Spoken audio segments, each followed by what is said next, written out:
Hello everyone, welcome back to my channel.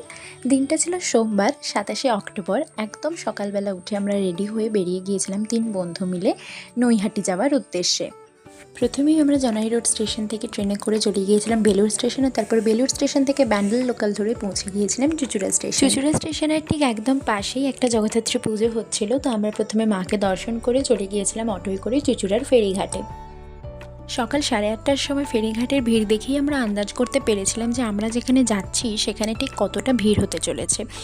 আশা করি তোমরা এতক্ষণে বুঝেই গেছো যে আমরা সেদিন নৈহাটি যাচ্ছিলাম বড় মার কাছে পুজো দেওয়ার উদ্দেশ্যেই। আর ফেরিঘাটে যে ভিড়টা ছিল সেটার ম্যাক্সিমামই কিন্তু ছিল আমাদের মতো দর্শনার্থীদেরই ভিড়, সেটা আমরা দেখেই বুঝতে পেরেছিলাম।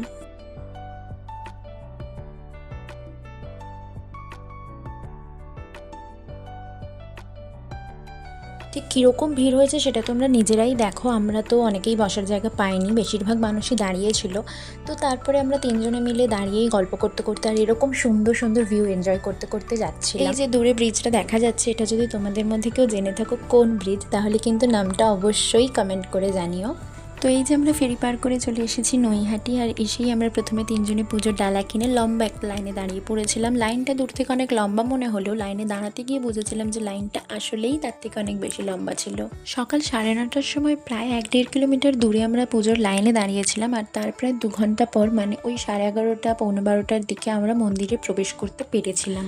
মন্দিরের ভিতরেও খুবই ভিড় ছিল, কিন্তু তাও আমরা খুব ভালোভাবেই বড় মাকে দর্শন করতে পেরেছিলাম এবং পুজো দিতে পেরেছিলাম।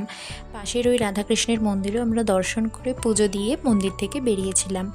মন্দির থেকে বেরিয়ে আমরা আবারও নৈহাটি ফেরিঘাট থেকে ফেরি পার করে 3 জনে চলে এসেছিলাম চুঁচুড়া ফেরিঘাটে।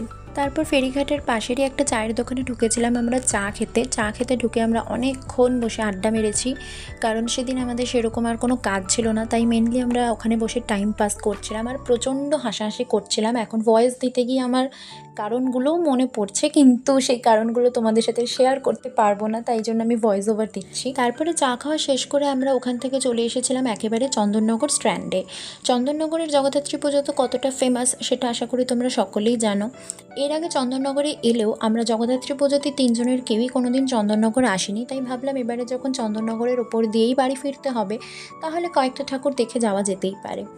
সেদিন ছিল সবে ষষ্ঠী, তাও ওই দুপুরের ভিড় দেখেই আমরা আন্দাজ করতে পেরেছিলাম যে এখানে সন্ধ্যের পর ঠিক কীরকম ভিড় হতে পারে। স্ট্যান্ডে পৌঁছানোর পর আমাদের খুব খিদে পেয়ে গিয়েছিল, তাই আমরা একটা রেস্টুরেন্টে খেতে ঢুকেছিলাম। সেখানেও খুবই ভিড় ছিল, বেশ কিছুক্ষণ ওয়েট করার পর আমরা সিট পেয়েছিলাম। তারপরে আমরা আমাদের ইজিয়েস্ট এবং favourite option mutton biryani order করেছিলাম। বিরিয়ানিটা ভালোই ছিল, কিন্তু মাটনটা একটু কম সিদ্ধ ছিল। যাই হোক, আমি এখানে কোনো রিভিউ দিচ্ছি না। তারপরে আমরা চলে এসেছিলাম ওয়াশরুম, যেখানে এসে আমরা মিরর সেলফি ভিডিও করছিলাম, কারণ ওটা mandatory, cause we are girls. তো যাই হোক, আমরা তারপরে আবার স্ট্যান্ডে চলে এসেছিলাম, এসে পাস খাচ্ছিলাম আর লোকের ভিড় দেখছিলাম। আমাদের একটা বন্ধু অলরেডি বাড়ি চলে গেছে, আমরা দুজনেই বসে বসে ভিড় দেখছিলাম। একেই তো রাস্তায় ছিল জগদ্ধাত্রী পুজোর ভিড়, তার সাথে সেদিন ছিল ছট পুজো, তাই গঙ্গার ঘাটেও খুবই ভিড় ছিল। তো তারপরে আমরা পাশাপাশি কয়েকটা ঠাকুর দেখে বাড়ি ফিরবো তখন আমাদের সাথে হয়ে গিয়েছিল একটা স্ক্যাম। আগেই বললাম রাস্তায় খুব ভিড় ছিল, সাথে ডন্ডি খাটছিল অনেক মানুষ ছট পুজোর জন্য, তাই রাস্তায় হয়ে গিয়েছিল নো এন্ট্রি। কোনো টোটোই স্টেশন আসতে চাইছিল না। ভিতরের রাস্তা আমরা চিনতাম না, আর স্ট্যান্ড থেকে তো স্টেশনের ডিস্টেন্স বেশ অনেকটাই, তাই লাস্টে কোনো উপায় না পেয়ে অনেক বেকার টাকা খরচা করে আমরা রিক্সায় করে স্টেশন এসেছিলাম। যদিও আমাদের রিক্সা স্টেশনের অনেক আগেই নামিয়ে দিয়েছিল। রাস্তাও চিনতাম না, কিন্তু তাও পাশে একটা সুন্দর প্যান্ডেল দেখে আমরা ঢুকে গিয়েছিলাম ঠাকুর দেখতে। তারপরে ঠাকুর দেখে কমপ্লিট করে আমরা চন্দননগর স্টেশন থেকে আবার ট্রেনে করে বাড়ি ফিরেছিলাম। তো যাই হোক, আর রাস্তায় কোনো ভিডিও করতে পারিনি, কারণ খুবই ভিড় ছিল ট্রেনে এবং রাস্তায়। তো আমার এই ভিডিওটা যদি তোমাদের ভালো লেগে থাকে তাহলে অবশ্যই লাইক কমেন্ট শেয়ার করে দিও। এরকম আরও অনেক ভিডিও দেখতে হলে আমার চ্যানেলটাকে অবশ্যই সাবস্ক্রাইব করে দিও। টাটা।